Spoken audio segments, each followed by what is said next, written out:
Excited to start practice? Well, it feels like we've been practicing for about 2 years, so I don't know.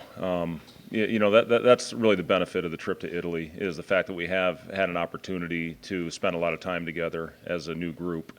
And, when people ask me the best part about the trip, it really was the bonding time that our players had. We don't have anybody that played together on the floor in an actual game last year. Thor and Burke played a little bit, but Burke had a sit-out year last season. So, the fact that our guys got to spend all that quality time with each other during that trip was as important as anything, probably way more important than the X's and O's.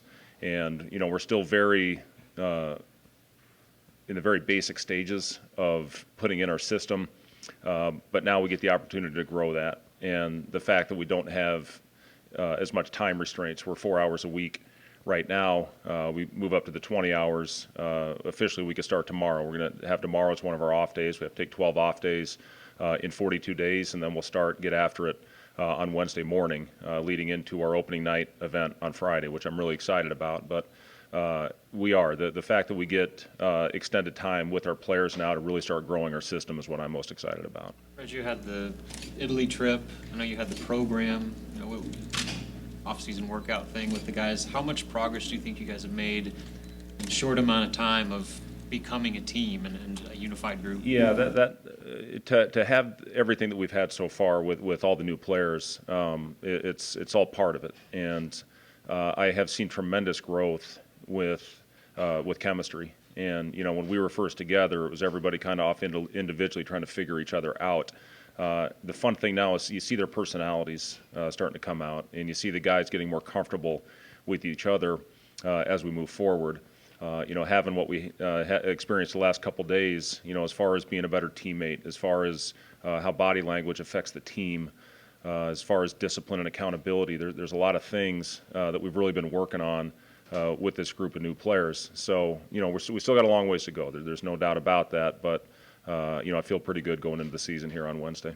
Were you ever concerned with the team kind of not bonding in the way you were hoping for? Or is it kind of from the start been pretty solid? Yeah, I think you always have those concerns with any team, especially when you have the amount of new faces that we have with our team this year. And, if we had, 10 of our 13 guys back, obviously you can start further ahead in the game. But we've really had to stay at the lower level, at the basic level, really since we started on day one. And we're not ready to go up to level 2 quite yet. So, it's really just trying to, since we've been back from the Italy trip, we went back and watched all the games, and how do we correct the mistakes that we were making, and how do we become a more consistent group? Now the fact that we get to start on Wednesday with the 20 hours, we'll be able to spend a lot more time with them. We'll be able to have individual film sessions with our guys to really address the things that we feel we need to grow at. And, again, we're a lot better than we were on day one, but we still have a long ways to go. You feel like you can reach that theoretical second level by game one? Is that kind of the goal? I hope so, Chris. The thing with, again, with our guys right now, with the way it is, they are picking things up, but then we'll have 3 days off, and then you get back in the gym, and they forgot everything you worked on the week before. So, the fact that we're going to be able to have more consistent practices should help in a big way towards that. And we're starting to make better reads. We're starting to figure out when the defense plays you a certain way, when to take a lane to the basket, when to run out of a screen as opposed to popping your feet and setting it. When a guy goes under, the automatic rescreen, that needs to become second nature, and right now it's not. So once we're able to get more consistent days put together, that should definitely help. Hey, with Ivan, he was the last to join the group. How is he acclimated with the rest of the team, and what have you seen from him in workouts? Yeah, Ivan's pissing people off because he sets screens. I mean, he'll just go, it's like running into a brick wall with him. And, one thing I think sometimes we forget with Ivan, because of how mature his body is he's only 17 years old. And, he's still at times dropping the ball when he gets a dump off at the rim or bringing it down and trying to bounce it before he goes up, and it gets stripped from him. And that's all part of the game. It's faster over here than what he's ever experienced. But he's got the body. There's no doubt about that. He's got length. The crazy thing to me is his kid's never really lifted a weight in his life, and he's 6'8" and every bit of 265. So he's got a great foundation, and now it's just about continuing to develop him and continuing to teach the basics of the game. But he's got a Big Ten ready body right now, and we got a lot to work with Ivan. What about Cam? Mac, what have you seen from him earlier? Yeah, Cam's getting better every day. He had the illness to where it took him a while really just to get in basketball shape. Now he's starting to pick up his pace. His pace is becoming much more consistent. I think a big reason for that is the fact that he's getting himself in the type of conditioning that he needs to be in to play at that consistent level. But both Cam and Ivan, based on what we did with those 10 practices and a week when we got back, it's going to take them a while to learn everything that we put in. But Cam's got things that you just can't teach, and most of that comes from his speed and quickness.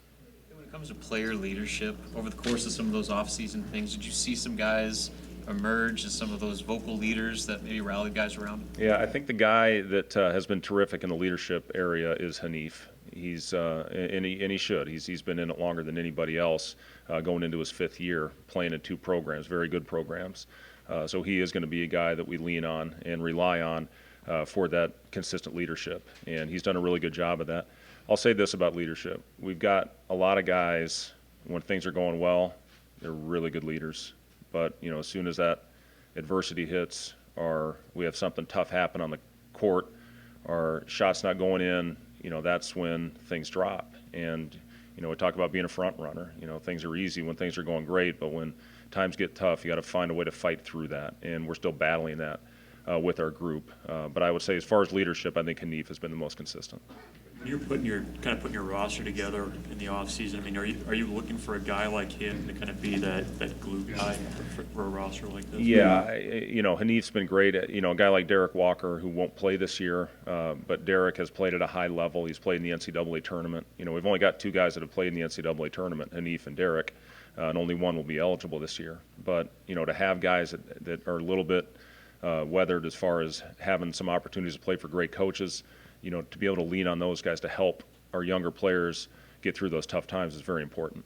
How do you stay patient with this group? God, I don't know. That's a great question. I think we just have to continue to remind ourselves with all the new faces that we have. We don't have a lot of production coming back from last year's group. And what we want to see our guys go out and play together and play with great effort every time they step on the floor.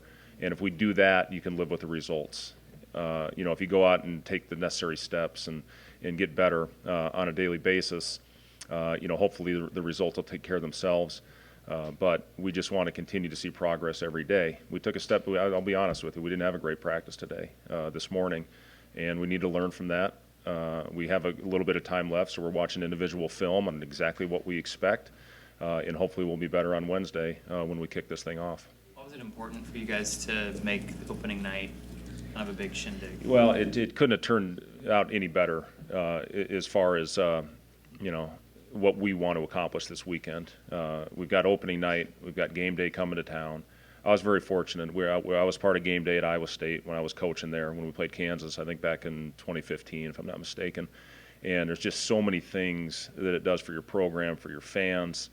And we have a big recruiting weekend ahead, and they'll be able to see the facilities. They'll be able to see the support. They'll be able to see our team. And it really turned into a big event on all fronts, and for a very important weekend for us. So we're excited about it, and hopefully we can show them a good time. Can you set the date for an event like this? Was it picked more on just the timing of it, or for recruiting purposes, or with football, or what was kind of the reason? And like I said, the timing couldn't have worked out any better. You're playing a top 5 team in football, and for us it'll be our 3rd day of practice. We'll be able to work out some of the kinks heading into that. You got a very popular performer that has been up for many Grammys. Is that the award? Grammys, Emmys, whatever it is. So, but to have all that with the amount of recruits that we have coming in, turned out to be a really good thing for us. What do you want to see out of your guys Friday? Is it about executing, or is it more about them kind of being able to have fun? the show. Well, no, it's not about executing.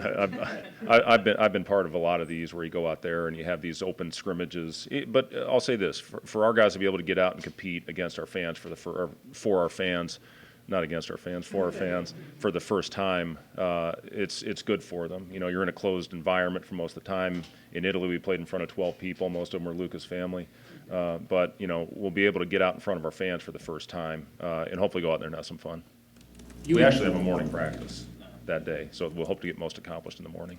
Through Twitter, we've gotten to see you and Doc kind of reconnect. I mean, what is it like? I can't compete with Doc on Twitter. I'm just gonna say that right now. Do you feel like you've kind of picked up where you left off from Iowa State, and how much has he helped you get acclimated to Lincoln? Yeah, Doc's that was such an important hire for me. You know, I love the staff that we put together, starting with Matt. You know, a guy that I brought on to Minnesota as an intern, and you know, just immediately saw Matt's work ethic, his ability to build relationships. His ability to connect, with all different types of people. Bringing Bobby Lutz back, Bobby was really my first hire at Iowa State, a guy that had a ton of experience. He's been great in a special assistant role, keeping Armand Gates on board, such a high-energy guy that is great in the floor with our guys, with the workouts. And then Doc coming back. And, Doc has such a way, and, it's pretty rare when a guy comes back to a place where they were once the head coach and has the type of popularity that he has. But he's great for me. Doc's a guy that can really feel out a situation. If I'm depressed, he can make me laugh. And in this business, you have to have a guy like that. He's terrific on the floor. Defensively, he's always been one of the best defensive minds in basketball. So I'm excited to have him with that as well. But I'm really excited about the staff we put together. Luca, who's in here right now, did an unbelievable job putting our Italy trip together and has really done a good job with the organization. Buzzy Carruthers, who we just brought in as well, and in a player development role, has been awesome. So what I see with staff chemistry is so important to hopefully carry that over to your players. We got to have that chemistry in order to expect that out of our guys, and we certainly haven't. You guys submitted Shamil's waiver yet against NCAA? I won't talk specifically on that. Obviously, when you have a transfer like that, the waiver process is a big part of it. We'll get more into that as we get more specifics. You're obviously an offensive-minded guy, but defensively and rebounding, how much will you focus on that and think about that, considering you guys are pretty small? Yeah, it's got to be. I joked with Doc when I brought him here. I was going to give him 10 minutes every day defense, but we've worked a lot harder on defense to this point than offense, and a lot of that is because of our personnel. We're going to have to find a way to protect the paint. We don't have, that guy in the back line that's going to be able to erase mistakes like a lot of teams do. So, that's one thing Doc's teams have always done a great job of, is limiting paint touches. So we've worked on that. We're going to have to find a way to rebound. Our guards are going to have to do a really good job of getting in there and helping our bigs on the glass. So defense has been a big priority with everything we've got going. Now it's about meshing the two sides together if we want to have any chance to win. How does your evaluation of your team change, knowing what you guys were able to accomplish in Italy this summer? Yeah, I saw a lot of really good things, a lot of things I'm excited about, but I also saw some things that are concerning. But we got to find a way to be more consistent through good times and bad. We played a Lithuanian pro team over there, which was a good team. We played a second quarter where I think we outscored them 31-7 and had a 24-point lead after a tied score in the first.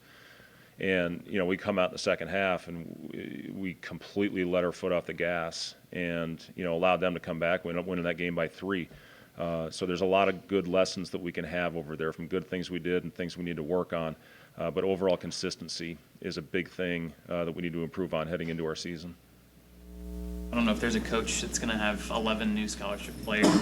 There's just a lot that you have to do. Is that stressful? Is that exciting? Like, how do you kind of approach it? Yeah, I think there's some both in that, both sides of that, Chris. There is obviously a lot of excitement with the players we brought in, but there also is some frustration at times, just because we're constantly looking for those guys to go out there and play together every time they step on the floor. Understanding that we know there's going to be a learning curve, a greater learning curve with this group than a lot of teams that have a lot of production coming back. So, again, it's just about, every day stressing at film sessions. We watched a lot of film, even in these off-season workouts, on how we want to go out there and play. and we'll continue to do that both individually and team film sessions. Lincoln Pius X kid was kind of a late addition to the team. What has he kind of done, and what do you see? Yeah, Charlie's been great for us. He led us in school. It was actually a really cool thing. His grandparents were at our last game when we spent the day in Lake Como. His grandparents came to the game, and Charlie led us in scoring that night. It was a really cool thing for him to go out there and play that type of basketball. Charlie's a winner, and I think everybody in this room that saw Pius play last year understands what he can do. He's just a guy that will step up in whatever role you need him. He moves his feet well. He's in the right spot defensively, and obviously he shoots the heck out of the ball. So I've been really impressed with Charlie, and he's a guy that's getting reps for us right now. Obviously, we don't have our rotation set at this point, but we've been very pleased not only with Charlie but with Jace Piatkowski and also with Brett Porter. We've got 3 very high-quality walk-ons that will do a lot of good things for our program. Yes, for Coach Hoiberg? You gonna be guest speaker Saturday? God, I don't think so. Yes, for Coach? Hi, this is Jason Jorgensen, Sports Director at KRVN. Thanks for watching our YouTube video. To keep up to date with everything we have going on with our sports coverage, you can find that, and we'd love to have you subscribe to our channel. Just hit the little red button in the right corner.